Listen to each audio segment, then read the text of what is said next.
मुख्यमंत्री वीरभद्र सिंह पर लगे भ्रष्टाचार के आरोपों से देवभूमि हुई कलंकित, मंगल पांडे। मुख्यमंत्री वीरभद्र सिंह पर कड़ा प्रहार करते हुए नवनियुक्त प्रदेश भाजपा प्रभारी मंगल पांडे ने कहा कि वह देश की पहली ऐसी घटना है जब किसी राज्य के मुख्यमंत्री को मुख्यमंत्री रहते हुए भ्रष्टाचार के आरोप में न्यायालय के समक्ष जाकर जमानत लेनी पड़ी हो, और यह घटना हिमाचल प्रदेश देवभूमि के लिए बहुत बड़ा कलंक है।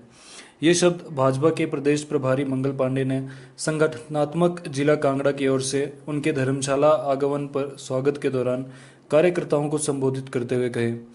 उन्होंने कार्यकर्ताओं को संबोधित करते हुए कहा कि किसी भी परिस्थिति में मुख्यमंत्री वीरभद्र सिंह इस्तीफा देने वाले नहीं हैं। पांडे ने तंज कसते हुए कहा कि मुख्यमंत्री ने लाज लहा को धोकर रख दिया है, इसीलिए अब उनसे इस्तीफा मांगने का कोई लाभ नहीं होने वाला है। अब जनता ही उन्हें कुर्सी से हटाने वाली है। पांडे ने कहा कि लोकतंत्र में जनता के पास ये ताकत है कि जब कोई राजनेता भ्रष्ट और निकम्मा हो जाता है तो जनता उसे वोट से हटा देती है, और उन्होंने कार्यकर्ताओं में जोश भरते हुए कहा कि अब प्रदेश की भ्रष्ट सरकार को हटाने का समय नजदीक आ गया है। श्री मंगल पांडे जी, मंच पर उपस्थित अन्य प्रमुख नेतागण, उपस्थित भाइयों, हमारा बड़ा सौभाग्य है कि हिमाचल प्रदेश के प्रभारी जिनकी अभी अभी नियुक्ति हुई है, आज पहली बार धर्मशाला में पधारे हैं। मैं आप सबकी ओर से श्री मंगल पांडे जी का हार्दिक स्वागत करता हूं, उनका धन्यवाद। बहनों भाइयों, मुझे कुछ विशेष नहीं कहना, आदरणीय मंगल पांडे जी का संदेश सुनना है। केवल एक बात कहनी है, बहुत वर्षों के बाद दिल्ली में एक ऐसी सरकार आई है जो नए भारत का निर्माण करना चाहती है। हम केवल सरकार ही नहीं बनाना चाहते, हम शहीदों के सपनों का भारत बनाना चाहते थे। याद करिए, शहीद आजम सरदार भगत सिंह जब फांसी के फंदे पर घूमे थे, जब 23 साल की विधवा झांसी की रानी दोनों हाथों में तलवार लेकर अंग्रेज के खिलाफ लड़ी थी, जब 1857 में लाखों लोग शहीद हुए थे, वो कौन सा भारत बनाना चाहते थे? वो कौन सा भारत बनाना चाहते थे? कैसा भारत बनाना चाहते थे जिसके एक प्रदेश हिमाचल प्रदेश के अंदर उसका मुख्यमंत्री अपराधी हो जाए, जिस हिमाचल प्रदेश के मुख्यमंत्री को अदालत में जाकर जमानत लेनी पड़े, सिर्फ अपनी जमानत नहीं, अपनी धर्मपत्नी को जमानत, अपने बेटे को जमानत। क्या वो शहीद ऐसा भारत बनाना चाहते थे जिसके प्रदेश हिमाचल प्रदेश के अंदर केंद्र सरकार में मंत्री रहे कांग्रेस के भूतपूर्व मंत्री श्री सुखराम जी, अदालत में 3 साल की सजा हो जाए और जमानत पर रह रहे हो? क्या वो शहीद ऐसा भारत बनाना चाहते थे जिसके एक प्रदेश हिमाचल प्रदेश के अंदर कांग्रेस की तीसरी नेता चंबा की आशा कुमारी सजा याफ्ता हो, जमानत पर हो? नया रिकॉर्ड भ्रष्टाचार का। स्वर्ग में बैठे हुए भगत सिंह जैसे शहीद आंसू बहा रहे होंगे, आंसू बहा रहे होंगे। ये कैसा भारत बन गया? कांग्रेस ने कैसा भारत बना दिया? ऐसा भारत शहीद फांसी के फंदों झूमते समय नहीं बनाना चाहते। ऐसा भारत जिसमें अमीरी चमकती है, गरीबी सिसकती रही। यूनाइटेड नेशन की रिपोर्ट में कहा गया कि दुनिया में सबसे ज्यादा भूखे लोग भारत में रहते हैं, कुपोषण से मरने वाले बच्चों की संख्या सबसे ज्यादा भारत में है। अमीरी चमकती रही, गरीबी सिसकती रही। दिल्ली में सरकार आई है नरेंद्र मोदी जी की। 2 बजट आपने देखे, अगर ध्यान से बजट को देखा होगा, सारांश ये है, हमने, हमारी सरकार ने बड़े बड़े अमीरों से लिया है, दिया कुछ नहीं, बड़े बड़े अमीरों से लिया है मध्य वर्ग के लोगों को कुछ दिया है, लेकिन नीचे के लोगों को सबसे ज्यादा दिया है। अंत्योदय की भावना की तरह लागू नहीं हो रही, क्योंकि सरकार तो अदालतों के चक्कर काट रही है, पूरी सरकार जमानत पर है। लेकिन सौभाग्य की बात यह है कि कुछ महीने के बाद हिमाचल का चुनाव आ रहा है, और इससे भी अधिक सौभाग्य की हमारी बात यह है कि हमारा मार्गदर्शन करने के लिए बिहार प्रांत भारतीय जनता पार्टी के अत्यंत कर्मठ युवा नेता, समर्पित नेता आदरणीय मंगल पांडे जी हमारा मार्गदर्शन करने के लिए पधारे हैं। भाइयों बहनों, मैं आखिर में एक ही बात कहना चाहता हूं। मैं सुबह सुबह सोच रहा था, हिमाचल प्रदेश में मेरा कोई भाई कांग्रेस का, कांग्रेस में बहुत अच्छे लोग हैं, कांग्रेस में देशभक्त हैं, कांग्रेस में अच्छे अच्छे लोग हैं, कांग्रेस का कोई मतदाता कांग्रेस को क्या सोचकर वोट देता होगा? आप मत दीजिए हमें वोट, मत दीजिए हमें वोट। मैं कांग्रेस के किसी मतदाता से प्रार्थना करना चाहता हूं, कभी मुझे मिलकर एक बात बताए, वो हमको वोट नहीं करता, मुझे कोई गिला नहीं, वो वोट नहीं करता, मुझे ये भी गिला नहीं, वो वोट कुएं में डाल दे, मुझे ये भी गिला नहीं, लेकिन हिमाचल कांग्रेस को वोट कैसे दे रहा, किसको वोट दे रहा? मैं कांग्रेस के मतदाताओं से कहूंगा, वोट देते समय जरा भगत सिंह को याद कर लेना, फांसी के फंदों पर झूलते वाले शहीदों को याद कर लेना। उन्होंने ऐसा भारत बनाने के लिए शहादत नहीं दी। कोई भी देशभक्त कांग्रेस का मेरा मित्र अगर वोट देने से पहले सोचेगा, उसको लगेगा इस बार हिमाचल में वोट की कांग्रेस बिल्कुल अधिकारी नहीं है, बिल्कुल अधिकारी नहीं है। हम आपको विश्वास दिलाते हैं, पूरे भारत को एक नया भारत बनाने का सपना लेकर हमारे नेता नरेंद्र मोदी जी और बाकी नेता आगे बढ़ रहे हैं। हम हिमाचल प्रदेश में भी उन नीतियों को लागू करना चाहते हैं। जमानत पर सरकार उन नीतियों को लागू नहीं कर सकती।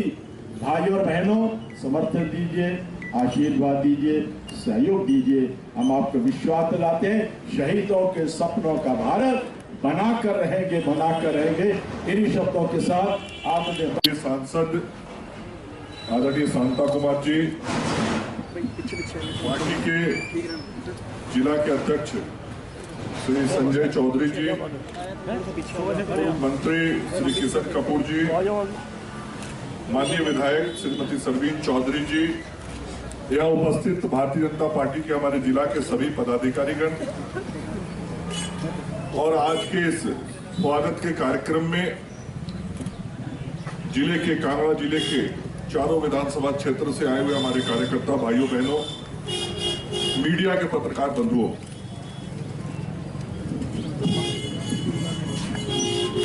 आग्रह करूंगा कि हमारे साथ आप भारत माता की जयकारा करेंगे।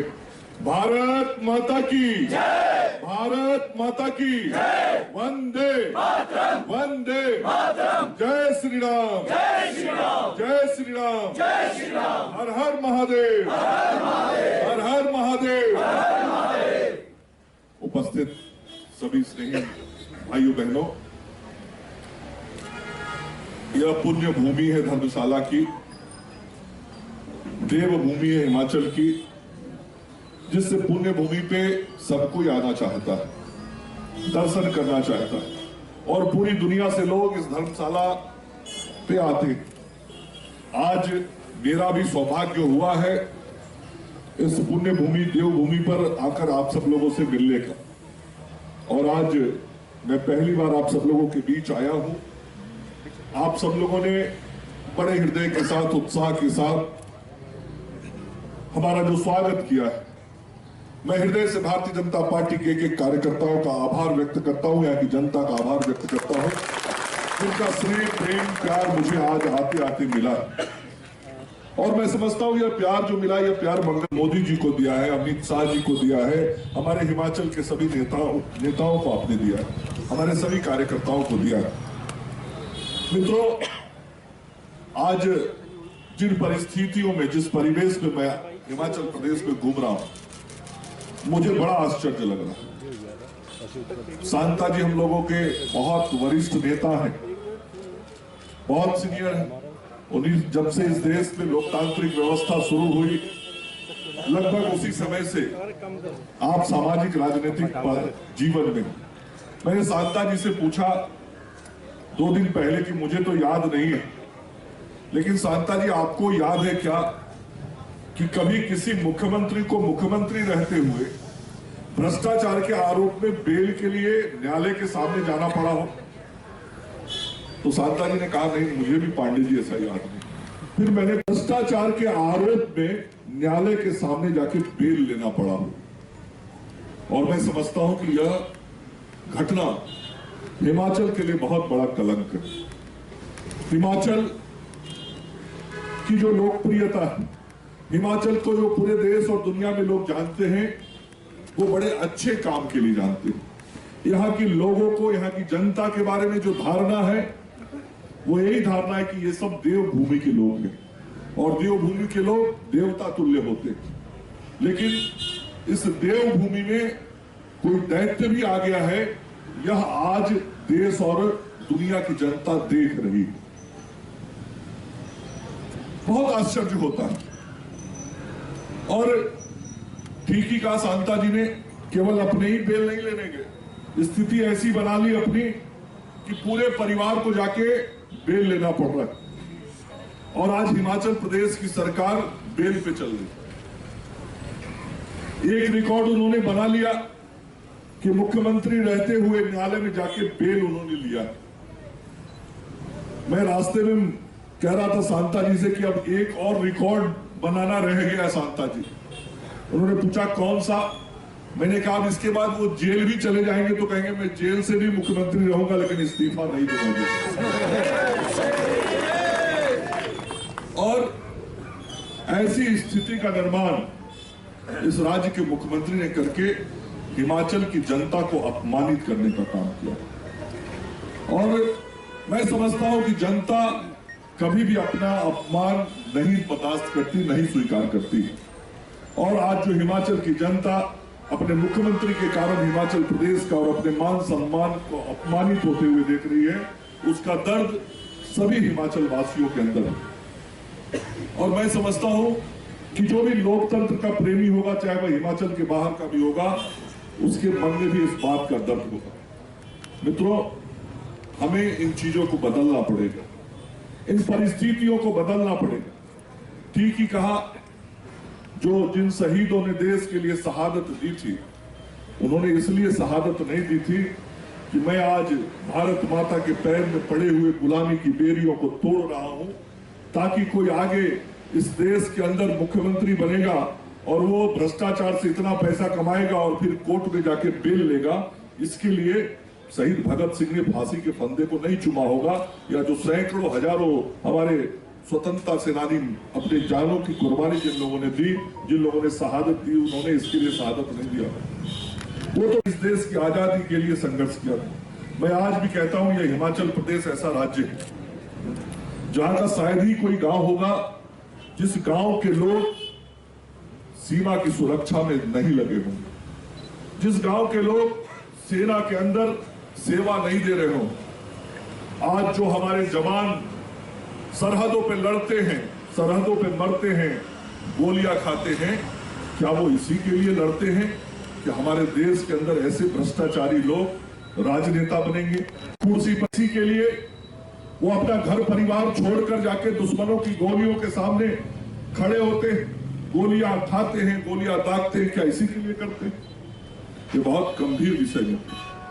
और इसी के साथ हिमाचल के विकास का भी मामला जुड़ा हुआ है। मैं जितने दिनों से हिमाचल में घूम रहा हूं, मैं महसूस कर रहा हूं विद्यालयों की स्थिति खराब है। आज ही बयान पढ़ रहा हूं, जबरदस्ती वीरभद्र सिंह कह रहे हैं जिस मास्टर की जहां बहाली होगी उसको जाके तुरंत वहां ज्वाइन करना होगा। अरे मुख्यमंत्री जी, मास्टर होंगे तब तो ज्वाइन करेंगे, आपने मास्टरों की बहाली ही कहां करी है कि जो मास्टर जाए स्कूल? इस विषय का जो शिक्षक पढ़ाना चाहिए उस विषय का शिक्षक नहीं है। किसानों की हालात खराब है, विकास के सारे काम रुके पड़े, और रुके पड़े क्यों ना हो जब राज्य का मुखिया ही दिन रात केवल अपने परिवार के लिए पैसा कमाने में लगा हो, अपने परिवार के लिए संपत्ति गलत तरीके से जुटाने में लगा हो, और फिर उन संपत्तियों को जुटाने के बदले जो मुकदमे उनके ऊपर में, उन मुकदमों से बचने के लिए लगा हो, जिसका दिन रात समय इसी काम में जाता हो, जो सरकार के हेलीकॉप्टर का उपयोग इसीलिए करता हो, वो हिमाचल से जो दिल्ली आजकल जाते हैं हेलीकॉप्टर से, क्या हिमाचल की जनता के विकास के लिए जाते हैं? क्या केंद्र सरकार से कोई योजना पर चर्चा करने जाते हैं? क्या केंद्र की सरकार से कोई योजना के लिए पैसा लाने जाते हैं? क्या हिमाचल के अंदर कोई विकास के काम हो इसके लिए केंद्र की सरकार से बात करने के लिए जाते हैं? क्या नहीं, वो हिमाचल की जनता के पैसे से जो हेलीकॉप्टर का तेल जलता है, वो उस हेलीकॉप्टर का उपयोग किस काम के लिए करते हैं? किस काम के लिए करते हैं? मैं आप ही लोगों से पूछना चाहता हूं। जमानत लेने के लिए करते हैं। बताइए, जहां ऐसा मुख्यमंत्री होगा वहां विकास की कल्पना नहीं की जा सकती। हिमाचल से अंतरंगता है उनकी, हिमाचल का विकास वो चाहते हैं, लेकिन आज शिमला में एक ऐसी बैठी हुई सरकार है जो सरकार नरेंद्र मोदी की योजनाओं को यहां की जमीन पर नहीं उतरने देना चाहती। जो गरीबों के कल्याण की योजनाएं हैं, जो नौजवानों के कल्याण की योजनाएं हैं, बेरोजगारों के कल्याण की योजनाएं हैं, महिलाओं के लिए जो योजना है, किसानों के लिए जो योजना है, उन योजनाओं को यहां की धरती पर नहीं उतरने देते। और मित्रों,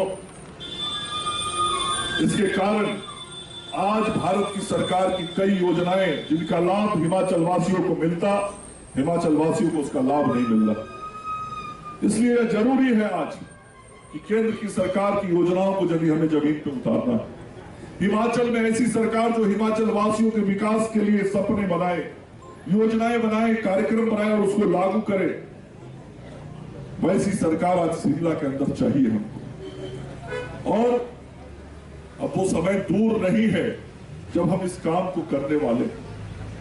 मैं पूरी तरीके से संतुष्ट हूं शांता जी कि किसी भी परिस्थिति में वीरभद्र सिंह इस्तीफा नहीं देने वाले। उन्होंने लाज हया को धो के रख दिया, इसलिए अब उनसे इस्तीफा मांगने का कोई फायदा नहीं होने वाला। वो इस्तीफा नहीं देने वाले। अब जनता ही उनको कुर्सी से हटाने वाली है, कुर्सी से विदा करने वाली। और लोकतंत्र में जनता के पास ये ताकत होती है कि जब राजनेता भ्रष्ट हो जाता है, राजनेता निकम्मा हो जाता है, तो जनता उसे वोट से हटा देती है। हमारा पन्ना प्रमुख से लेकर प्रदेश अध्यक्ष तक एकजुट होकर इस विजय अभियान में और राज्य के अंदर परिवर्तन के अभियान में लगा हुआ।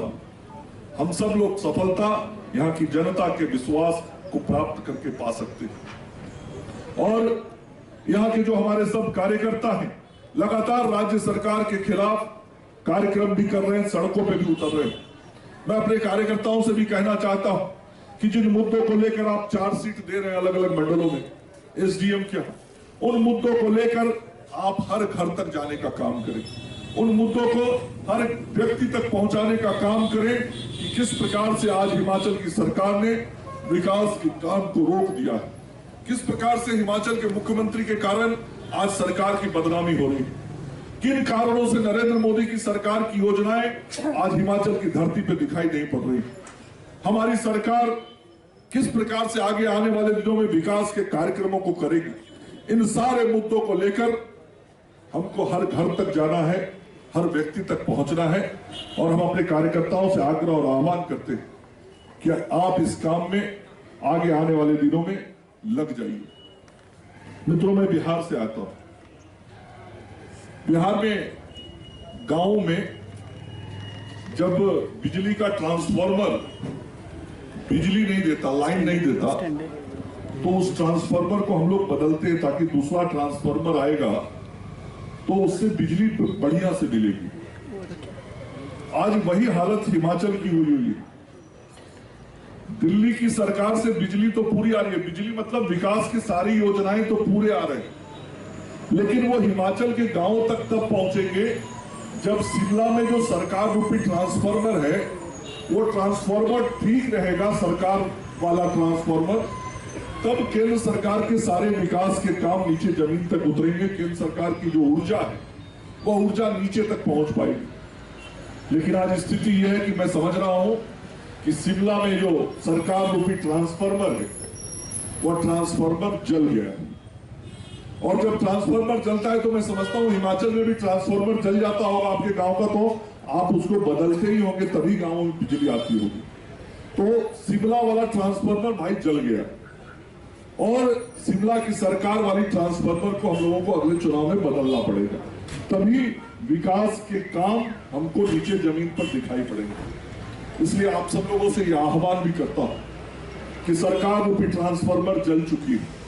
इस जले हुए सरकार रूपी ट्रांसफार्मर को हमको अगले विधानसभा के चुनाव में बदल देना है। नया भारतीय जनता पार्टी का ट्रांसफार्मर लगाना है, नरेंद्र मोदी का ट्रांसफार्मर शिमला में लगाना है, जिससे कि पूरे विकास के काम हिमाचल की जमीन पर उतर सके। हिमाचल जो देवभूमि है, जो पुण्य भूमि है, इस देवभूमि और पुण्य भूमि की जो गरिमा है, उस गरिमा को हम फिर से एक बार बहाल कर सके, फिर से एक बार प्राप्त कर सके।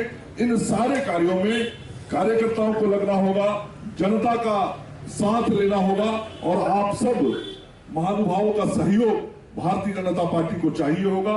यही आग्रह विनती करता हुआ आप सब लोगों से फिर अंत में एक नारे का आग्रह करता हुआ मैं अपनी बात को समाप्त करूंगा।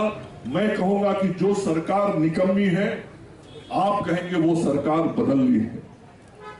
जो सरकार निकम्मी है वो सरकार बदलनी है, जो सरकार निकम्मी है वो सरकार बदलनी है, जो सरकार निकम्मी है वो सरकार बदलनी है। बहुत बहुत धन्यवाद। जो बिहार से यहाँ आए हैं, हमें अपना मार्गदर्शन दिया है, और सभी कार्यकर्ताओं से मेरी प्रार्थना है कि जो इन्होंने हमें टिप्स दिए हैं, हम उन पर आगे बढ़ें और इस निकम्मी सरकार को, इस भ्रष्ट सरकार को, और ऐसे मुख्यमंत्री जिनके ऊपर कई भ्रष्टाचार के आरोप लगे हों और जो अपना केस लड़ने के लिए भी कहां से धन एकत्रित कर रहे हैं, कर्मचारियों को लगा रहे हैं, कर्मचारियों द्वारा धन एकत्रित किया जा रहा वकील की फीस देने के लिए।